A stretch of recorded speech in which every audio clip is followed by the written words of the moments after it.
Metta. And for those of you who've hung out with us before, you've probably heard this story, but can't help but share how it's impacted our practice, impacted the name of our business. We're now called Living Metta. And it is a big part of our life practice is loving kindness. The Thai expression, metta, is a Thai expression of loving kindness. And what we're up to right now is how can we live a life filled with loving kindness? And not only for ourselves, but for you and all of you and our families and our friends and the community that we live in and the state that we live in and this nation that we live in and the world, the whole globe, this place that we're all participating in, whether consciously or unconsciously. And one other thing, Nicole and I have been talking about what's been going on in our world. So besides the pandemic, oh my gosh, besides all the uncertainty, racial inequality, conversations about riots injustice, and people trying to get their voices heard. And one of the through lines we see with a lot of the stories, and not just politically or socially, but when we think of Hollywood or television or news, most stories are fueled by conflict, by blame, complaint, criticism. Yeah, and as we even say these things, I feel my shoulders rise up a little bit and my breath come all the way to the top of my chest and my neck get a little smaller, my body starting to narrow. And it's like this squeezing in, and I'm constantly being filled with different information from all these different sources. So, division, divisiveness. And so rather than being fueled by this old story of conflict, Nicole and I are dedicated and committed to living a life fueled by loving kindness. So we want to share a few of our favorite loving kindness practices. Yes, and we only have 15 minutes with you, so we're going to get right started right away. Let's do it. So wherever you are, let's come to a standing position, and we're gonna start to get your feet about hip width. Yeah, we might want to step back a little, Nicole. Okay. Go ahead and get a little space around you so that if you were to move your arms and hands, you're not going to smack the wall or anything around you. All right, look at all these fun names. Oh my goodness. With soft knees. Hi, Dana. Soft knees. I can't tell where I am on this. Let's just begin to let your arms be loose. Begin to bend your knees and locate yourself. One of the best ways to presence ourselves, to let go of the past, to be here now, is by moving our bodies. Yes, and starting to shake off all the news media that you've read today, shake off the conflict, shake off the antagonism. Really let your head go, your shoulders and elbows and fingers be floppy, and start to inhale through your nose and exhale through an open mouth, soft jaw. The sound of the heart is a ha sound, a sighing sound. You can even add a little shifting of your body weight from foot to foot as you continue to find a comfortable, even pace where this kind of even feels enjoyable, maybe. This is based in medical Qigong, and shaking is one of the best ways to let go of anything that you might be holding on to. Enjoy one or two more big breaths. Maybe do that purging, letting go breath Nicole mentioned, in through our nose, out an open mouth. This is a really great way to start to settle your energy, settle your chi, shake off the day, shake off any ideas that don't feel good to you or any feelings, emotions that may have gotten stuck in the shoulders and your jaw. Shake that part, shake off the low back, hamstrings. And we said a couple breaths, about 10 breaths ago, and that's fine. Bonus breaths. Lots of breaths, yes. And we'll begin to find a natural progression to slow down. I mean, you can continue to shake if you like, but we do want to balance action, expansion, growth with pausing, with integrating, with an opportunity to assimilate. So with your eyes open or closed, scan your body. Notice how you're breathing. Notice how you're feeling. Notice if those couple minutes of shaking helped give you a little primer, a little opening in your heart and your body and your aliveness. How does that feel? How does your body feel after that? And then can we just do another little thing?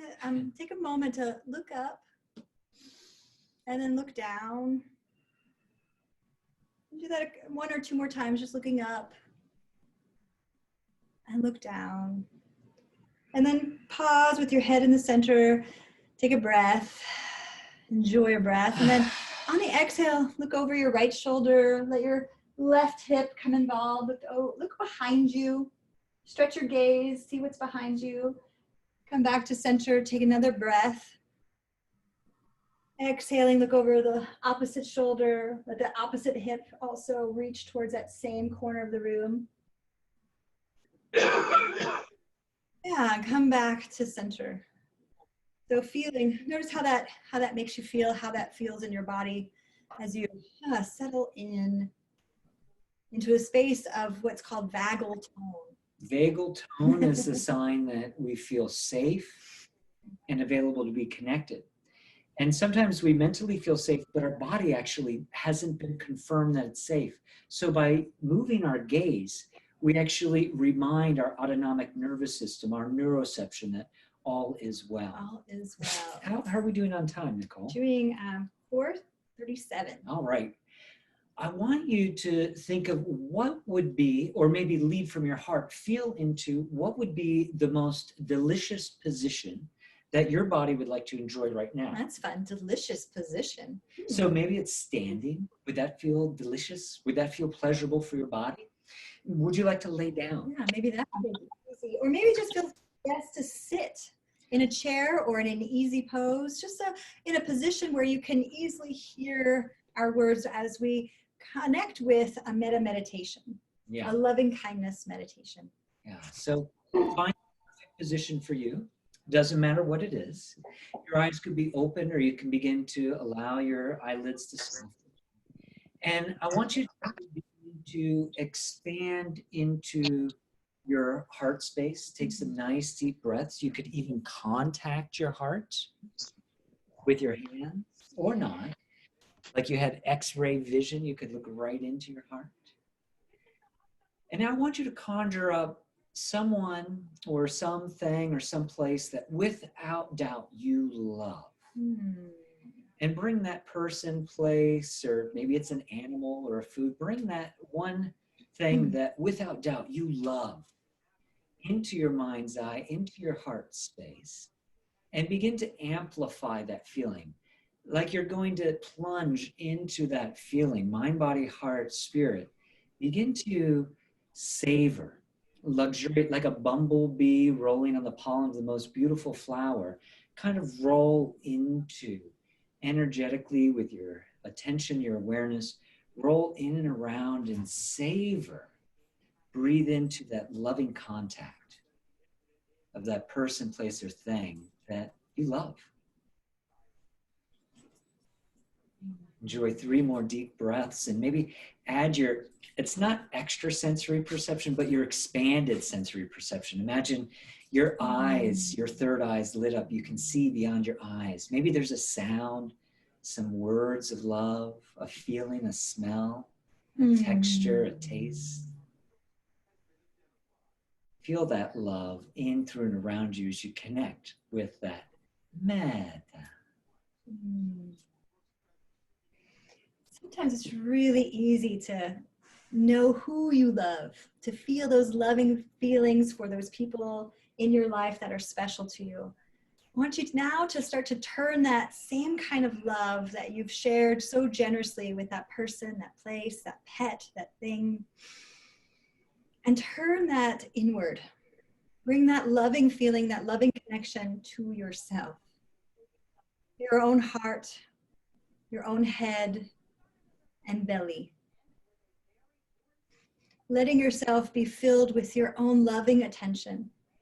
And maybe there's somewhere in your body that wants or calls for a specific kind of loving attention, maybe a little contact to your shoulders, your jaw, your head, your belly.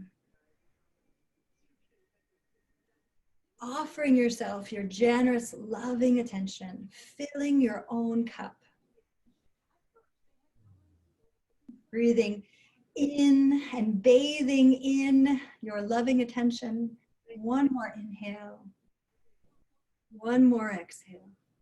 Maybe even affirm, I love me. I choose to love myself. Yeah, I deserve love. I receive love.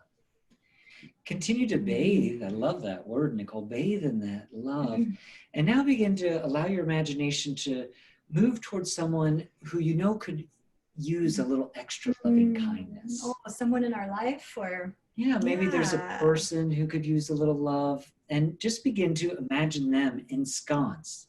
You've begun to resonate, amplify this loving kindness. Now broadcast it out. Maybe even visualize that person. Maybe they're not physically in the same space, but feel them enjoying this expanded sense of loving kindness. And because we're so topped up, we are so filled, our cup runneth over with love. Now we are generous enough. We have enough to share with others. Expand to someone in your life who you know could use and appreciate some loving kindness. Be with that for another couple breaths. Maybe add the one of the facial signs of love is a gentle smile. Maybe there's a sound of love, like a gentle or some kind of nice low tone hum or yum.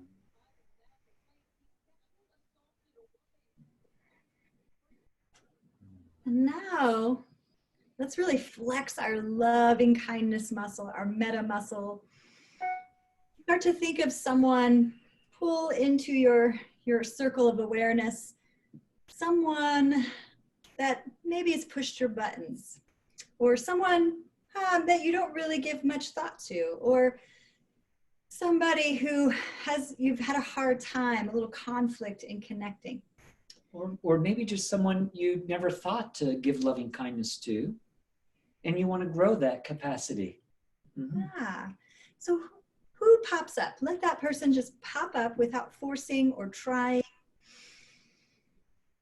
See who shows up and start to send your loving kindness smile in their direction.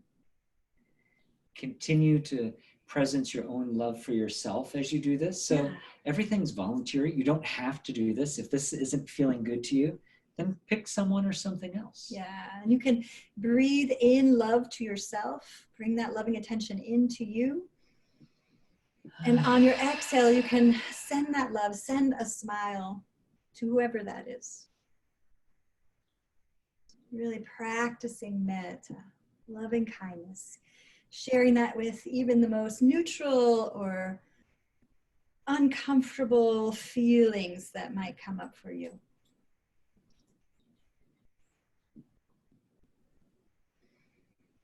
This is a practice we can come back to over and over and get more adept at. But I want to invite you to take on some kind of posture that for you right now embodies expansion. And connect in again with all those different layers of connecting with someone who you know you love, or a place or thing you know you love. Connecting with yourself, loving yourself. So you might even move your hands or your arms or legs in and out. Connecting with someone and sharing, expanding, fluffing up that loving attention with someone who you know could use it. And expanding it to someone who maybe you don't generally focalize your love to. Now extend it through the interwebs. All the folks on this call, all the like-minded folks who decided, you know what, I want to take part of my Monday to build loving kindness in community. Feel yourself expanding beyond this virtual community through, if you're in a home or a building, to your neighbors, your neighborhood, your county, your state, your country, the world, the plants, the animals. And find a perfect landing place when you could continue to move, but when you feel an area of your body drawn to, use your hands to signify you landing and committing into this space, into this practice of loving kindness. Loving kindness, compassion, empathy, it's not just a mental construct. At its best, it's a felt body experience. And we know that as we expand our capacity to be loving within ourselves, within our community, we become a living beacon, an invitation for others to do the same. And we invite you through the rest of your week to find these little practical loving kindness shift moves, healing moves, whether it's shaking, whether it's a nice when you're feeling overwhelmed or too much information or not feeling particularly nice to yourself. Maybe it's just looking up, looking down, looking over, creating a sense around. of safety for yourself, or finding a way to love, bring love to you, and share love to others. Loving kindness, just I would say maybe 1% of loving kindness is theoretical. The other 99% is practice. It's practical. And like any other quality, any other practice, the more we practice, the more proficient we become. And we want to invite you to continue to explore a lifestyle of loving kindness, how you might sprinkle in loving kindness and create a butterfly effect of love in your community and within yourself. Thank you for joining us. We're going to do this on Mondays at 4:30 till I don't know when, until we're done. As long as you keep coming, I think we'll feel nurtured and continue to share. And that's a big part of this is you guys. Thank you so much. If you'd like to unmute yourself, uncamera yourself, or recamera yourself. We'd love to see your smiling faces. And hi, Kathleen. Oh, so good to see you guys. Hi. You can say goodbye to your friends. Say goodbye to your friends. Hi, Jamie Lynn. Mwah, mwah, mwah, mwah. Thank you, everybody, Hi, Mom and for Dad. joining. Oh, that was fun. Thank you. Hope to see you guys next time. Carol. Mwah. Thanks so much. Great to see you. Thanks. Thank you. Love you. Thank you.